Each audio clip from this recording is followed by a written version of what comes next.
All right, we're in Studio One here. As you can see, also, I have a bright appearance on my Studio One. This is something I showed you how to change in the last YouTube video. If you want to change the appearance, this is glaringly and might be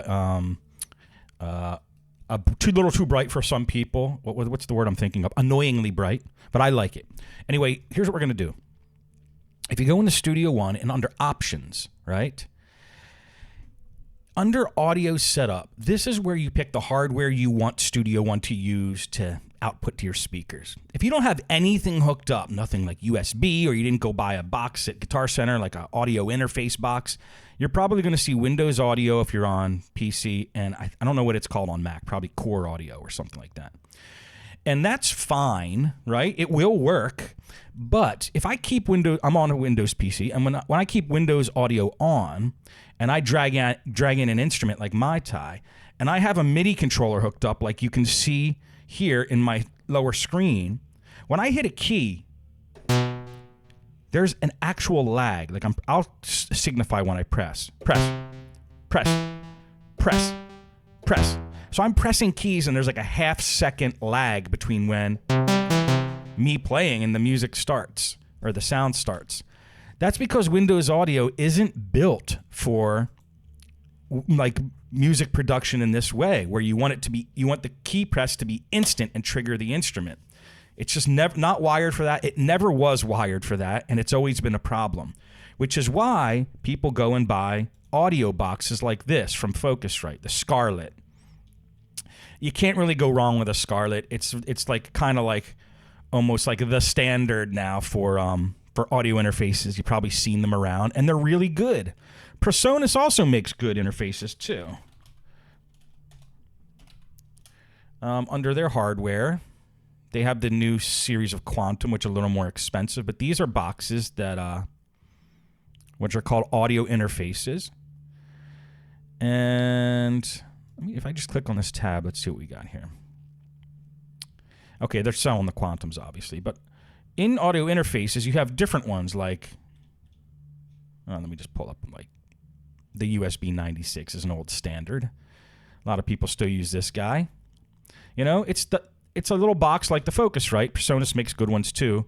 They make a new one called AudioBox Go, which is kind of cool. It's like real small, so you can travel with it.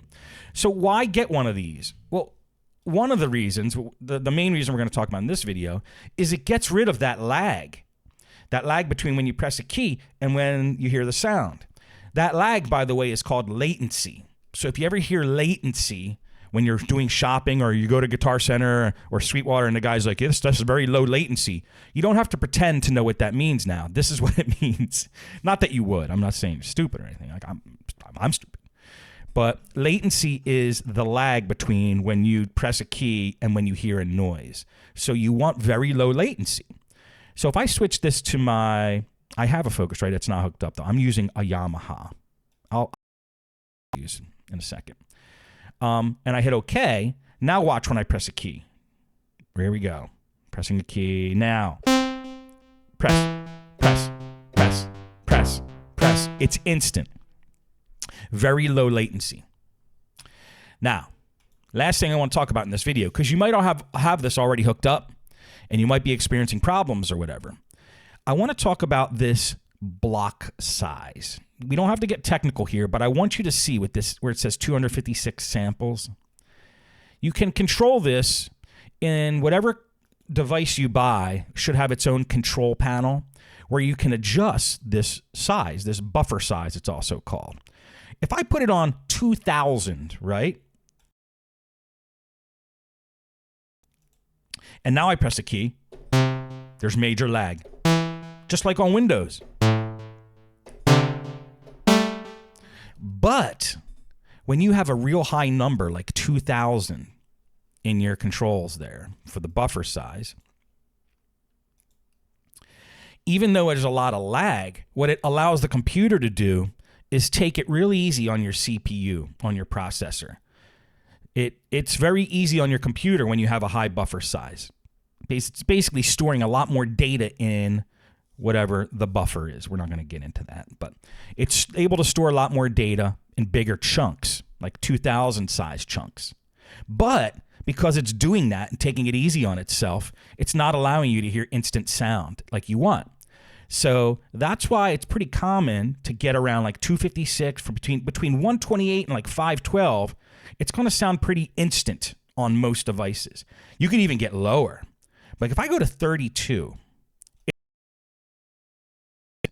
but I only probably have to press one key and my CPU is going to max out. Look at this performance meter in the bottom left. Watch when I press a key. You could already hear crackles.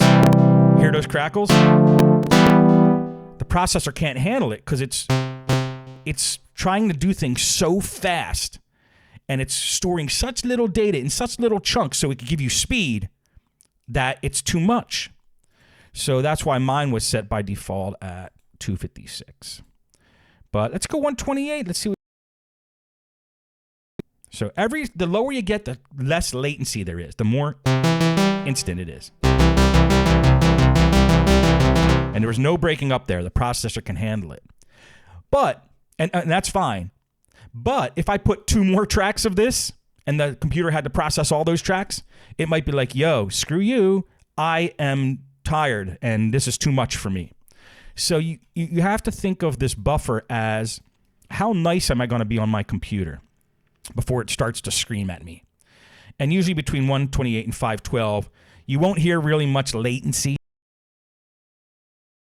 Seconds here.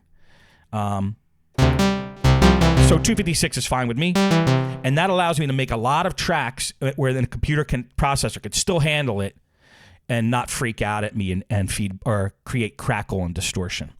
Whenever you hear crackle and distortion like that, in this case, it's because your buffer size is low. So the bigger the buffer size, the less crackle and distortion you'll get because the easier on your computer you're taking it, but the more latency you're going to introduce. See this input latency here is at 9 milliseconds at 256. At 128, it's at 6. At 2000, it's at 50 milliseconds. That's why there was a lag when we had it that high.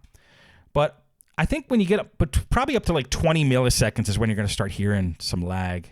Now, maybe even sooner than that. All I know is I'm happy with a 9 millisecond latency. The computer's happy with 256. So not so much do you have to go buy an audio interface or any of that stuff. It does help because these things are higher quality than the sound cards that are in your computers. But you don't have to buy one if you don't want to.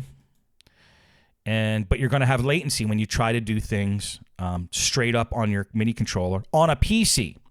On a Mac, it's low latency using you don't have to buy an audio interface. Macs always had low latency when you hit the keys and you didn't even need to buy an audio interface. But you can't really hook up mics and stuff and guitars if you don't have an audio interface. So if you're on a Mac, that's the other reason to buy an audio interface. You want to be able to hook up mics and guitars because it has these ports on it.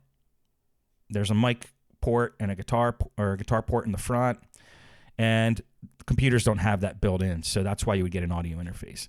I buy audio interfaces mainly so I can have low latency when I play stuff live. So that's just some data for you when you're shopping and about what the buffer size is, and it might help some of you troubleshooting if you're getting crackle when you hook up your audio interface. So hope that helps you. See ya.